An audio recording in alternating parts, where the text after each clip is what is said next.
tell me about the mind. Was it making you question yourself? Was it destabilizing you? You know, were you afraid? Were you paranoid? What was happening to your mental health? I was very, very paranoid. Very, very. I think that's when, for me, imposter syndrome kicked in, because I would look at myself in the mirror, for example, and you're hearing all these things and people are telling you the voice of the future. Oh my God, you sing, and they're mentioning big names. You compare you to people like Asha or Corinne B, and you're just like, at the back of my mind, that's not who I am. And the fact that I have successfully deceived people to think that that's who I am, it's a lie. Like, as far as I'm concerned. So this is you truthfully telling myself, like, to me, it's a lie. But they seem to, I seem to have fooled them. So I need to keep up with whatever it is I'm doing to continue to lie to them. But it's killing me inside, because it feels like I'm not. So what were you, describe it, what were you doing? I mean, describe a typical day of weakness, if I may use that word. You know, what was a typical breakdown moment like for you? I think just the inability to even do the things that I described as fun. So I used to enjoy going to the studio and recording, but now it would take so much to be part of the process. It almost felt like things had to be done for me, and then I just come sing and go. And even sometimes the singing process was a bit tedious, because like, you, in the studio as a musician, you have to have good rapport with your audio engineer or the person you're recording with, so that, you know, the ideas that are coming from you. But for me, it was a very, let's get this over and done with. I'm supposed to sing, well, la, la, la, la, la, la. Good. Well, I wouldn't even wait for you for a good. I'm good, done, bye. And it's like, that's not how, you know, like, people who make music enjoy the music process. They are bearing their souls. But for me, it was like, I'm here, let's just get this over and done with. So what were you seeing music as? You know, were you still loving the music? Were you detesting the music for triggering these emotions? All this time, the music itself, because of which we know you, what did it mean to you? I enjoyed listening to the music, because growing up, it was like my security blanket. I'd be having like bad days or whatnot, and I'd soak myself in just music, just listening through headphones, and it would do a lot. So when it came to listening, as long as it wasn't myself, because I couldn't listen to myself, just listening to other people's music, that was fine. Yeah, but no, let's talk about yourself. No, I couldn't. So you're not looking at it and saying, ooh, No, I'm not even listening at all. You're not going back to say, Nope. You know what, ooh, in the middle of the night, you know how when you've been creative, you go back and you think, ooh, let me just change this. I would typically want to change everything, or not even do it at all. So it's not like I'm going back in the night thinking, oh, let me change this. I don't want to do any of it. So I wouldn't. Sometimes when you're in school and there's a particular teacher you don't like, by extension, you don't like that class. Yes. Same emotion? Yes. Same thing? Yes. You don't like the sound of it, you don't like the smell of it, you don't like the space it's in, because it's coming from you and exactly. you're not enjoying the experience. Yeah. That is what it is. Yes. But I still like school. I just don't like that class. Yes. Exactly that. Let's watch.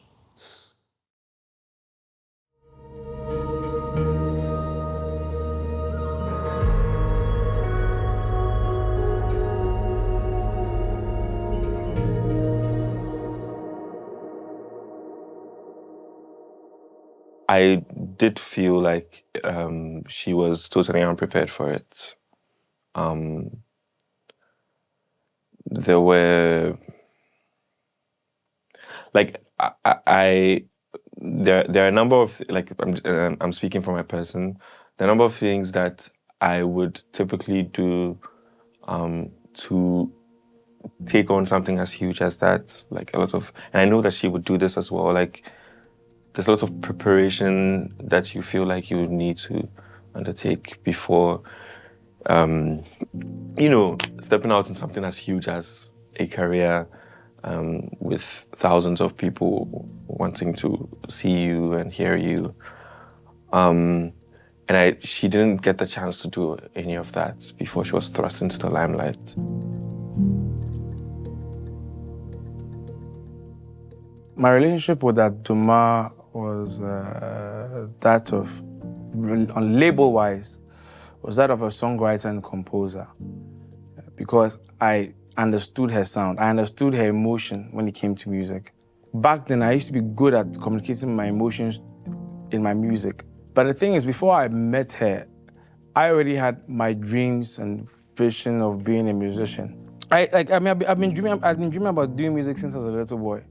Like, I have always been prepared to do music. I told myself after uni I was going to pursue my career in music. And that's when Adomaa came in the picture and the whole label thing. And so with her and the Bafira Adonai mashup blowing up, there was a lot of pressure that came on us to just start quickly, because these things don't really happen. People can be indie for 5 years, 10 years, and not be known, not a single hit. That's true. But for us to just have this, and it's like the media houses are watching us, radio interviews, TV interviews, shows. So it was frustrating to put that on a hold for her career to soar. Adomaa and I mean, it was bizarre from the beginning, because I think I was telling myself many times that why is this opportunity not mine? Like, why am I not in this position? I mean, you were already doing music. That's the thing. Like, I had done it for a long time, and so I was looking at somebody who had gotten it and just wasn't prepared for it. Yeah. Like, and it wasn't her fault. It happened. So I was like, all the time, like when we go places and Adomaa doesn't perform the way I think she should perform, I'll be like, so you get this opportunity, people want to pay money. It wasn't, even from her beginning stages, it wasn't free. Like, she was still getting gigs, you know, right now she's getting paid way better than them. Wow. But at that time it was like, you're getting all these platforms, it was up until recently I really sat down with Adomaa and I listened to her, because the difference then and now was I wasn't listening to her. I was moving on emotions.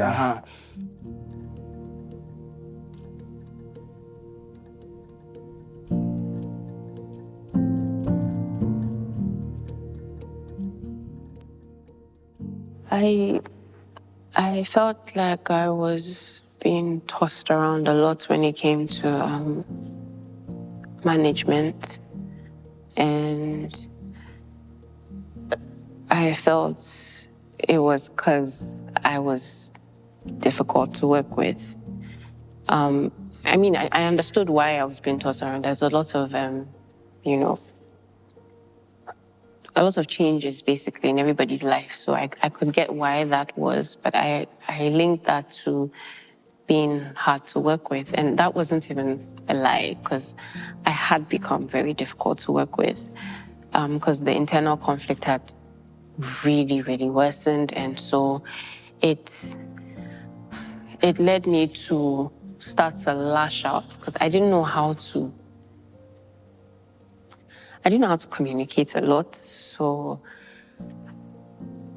there's so much frustration, and eventually I started to lash out at the team for no reason. There are times where I'm not proud to say this, but I did get violent. I threw a couple things at people. Thankfully, nobody got hurt, but after one of such very chaotic fights, I had to sit with myself, and I knew something had to change, because, can't live like that. I approached other people to manage Adomaa, one, because there was a lot of pressure and stress, because I had made the mistake of putting too many people together for the label. I just did not have the capacity, and I did not know that before I put them together, obviously. But in the process, I realized, no, I just cannot handle everybody. The pressure was too much. That was one. Two, because Adomaa and I were getting into, I thought, there were unnecessary arguments, and this is for the reasons that I've mentioned before. We were just clashing because it seemed like what I was seeing for her, she was not seeing for herself yet. And so there would be moments where we just would not be in agreement. And then three, I felt like I'm a very good organizer. I'm a very good, I can put things together, but I don't think I'm a very good people person, and I'm not a very good I'm not a very good business person. So I thought that she would benefit from having somebody on the business side of things, while I dealt with her day-to-day and dealt with the organizational stuff and the big picture stuff. And then somebody else comes and we've made the product, and then it's their job to sell it.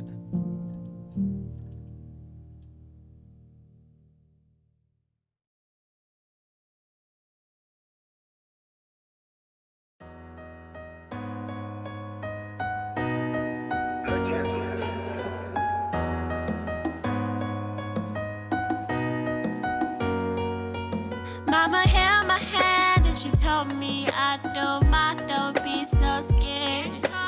Hold your head up high, walk with pride, don't let their taunts ever make you bleed.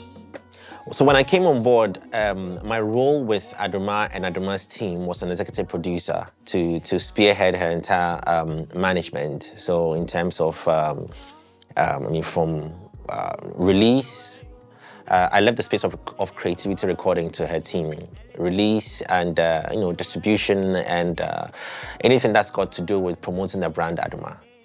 What I think the team got right at the time was to find a newer audience for her. Note that this is a time when social media is getting bigger, Twitter is getting bigger, and there was like a new wave of creative artists in Ghana, and that's the time Adomaa fits in. And I think the team was able to make her like the face of that new movement, so that was a good thing. So there was a genuine interest for her. People loved how different she was making her sound. People loved how different her videos looked. People loved how young she was. The gaps that I saw in the team at that time was confidence.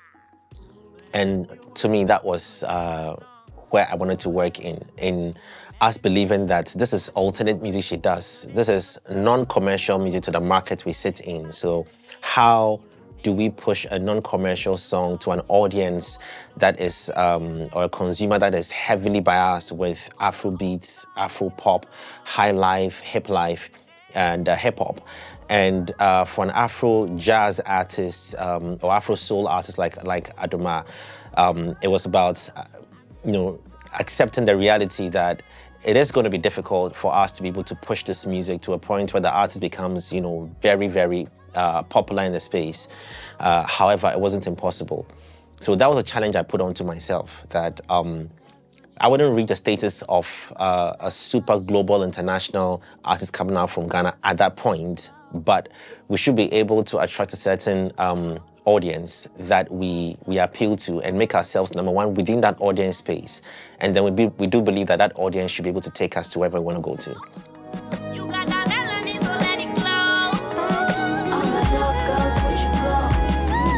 All my black girls, show you glow. All my brown girls, on you glow. You got that melody, so let it glow. But then also what I didn't think the team did well at the same time. And I also think it's just because of maybe a lack of experience in the industry. I think it was more to find partnerships that could like sustain her brand. For me, maybe that was the challenge.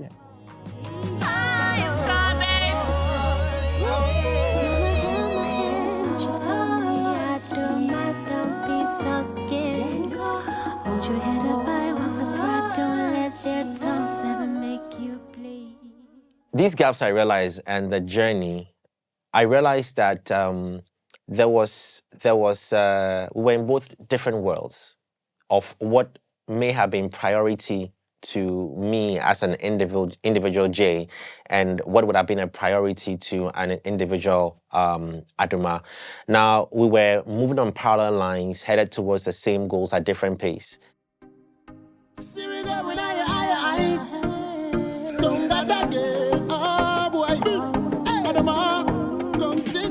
When I heard that the label, which is BBNZ, Adomaa was joined, I think the first person that told me was Alvin or someone, yeah.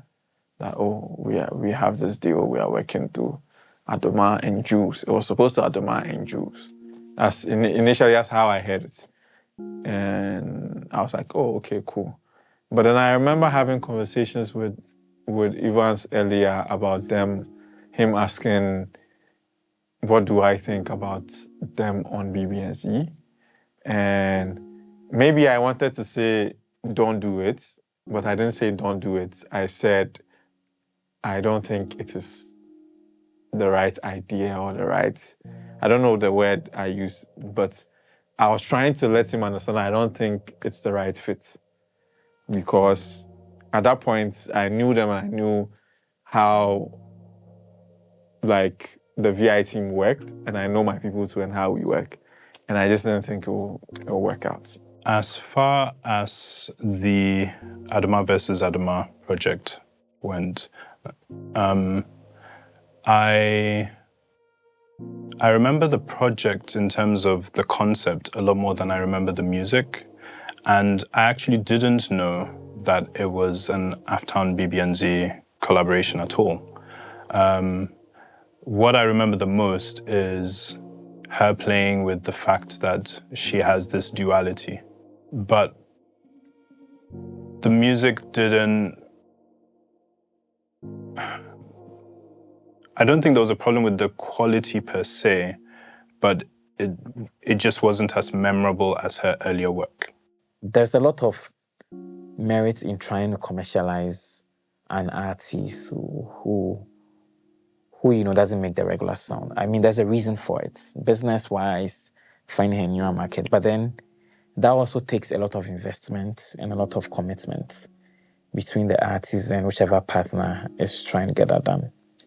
And I think that's probably looking back, that was the challenge. That's what made it impossible, because then if you are trying to commercialize her sound, she should be in everyone's faces. She should be in everyone's face. She should be everywhere. Music videos here, concerts here, events, all of that. Okay, so this is 2018 we are talking about. Aftown had come onto the scene as probably the first proper Ghanaian distributor. And they came to cater to what I think was a particular need of Ghanaians, which was the way payments were made. On the BBNC side of things, they'd also sort of expressed interest in signing Adomaa when the mashups were popping in 2015. The whole idea of an Aftown BBNZ deal for Adomaa, it wasn't something that was too strange. It made some sense in some way. Admittedly, we were also very desperate. I won't even lie about that. Adomaa and I had done all we could to get her to a certain level on the alternative, doing alternative music, and we needed external help. With all the stuff that we had done, it seemed like the music wasn't moving past a certain point. And so when the whole BBNZ Aftown deal was put on the table and they told us that the way they saw things, they thought Adomaa could be moved in a more, in quotes, commercial sounding direction, and the brand could be sold a certain way. We didn't say no, because we want to be successful in this music thing. This was basically our last gasp at having some commercial success. I mean, I think it was a good thing. It can be done again, and it could work. But then again, the main issue would be the funding. What's the funding opportunities? What are the distribution channels that she's going through? And then, what's the expected results of that? There were two opposing sides. There was one side who understood Joy as an artist and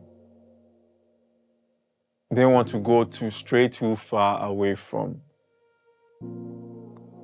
what her core was. And there was one side who could only see the commercial potential of Joy.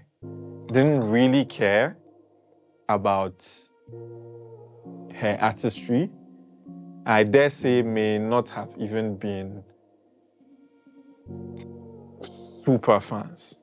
You understand? So they had no reason to want to keep her core in any way. Now, because there was no middle ground of a side that understood or could see Adomaa's commercial potential, but also understood what made her special in the first place.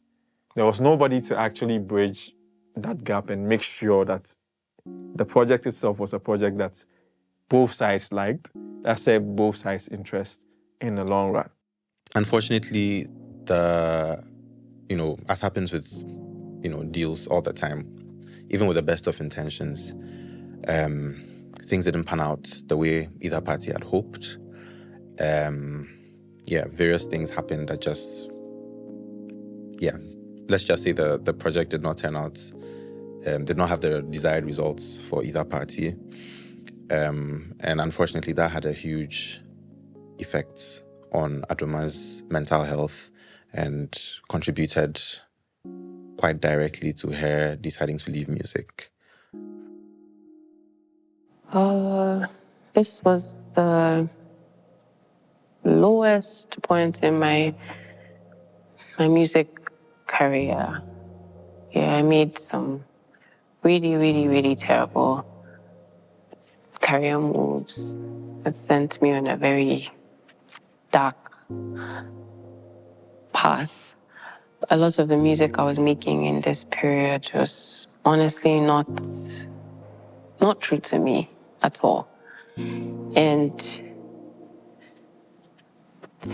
there's a lot of blame that can go around, so many parties involved, and as to why things weren't successful. But the most important thing is, in that period, it finally broke me. Music that was my security blanket was the thing that brought me happiness and joy and a little peace in the chaotic world had become the one thing that was now killing me. And it was happening very fast. I started to, for the first time, have panic attacks, like very, very violent panic attacks. I had one sometime in the middle of, right by the road, and I honestly thought I was going to die. Like, it was really bad.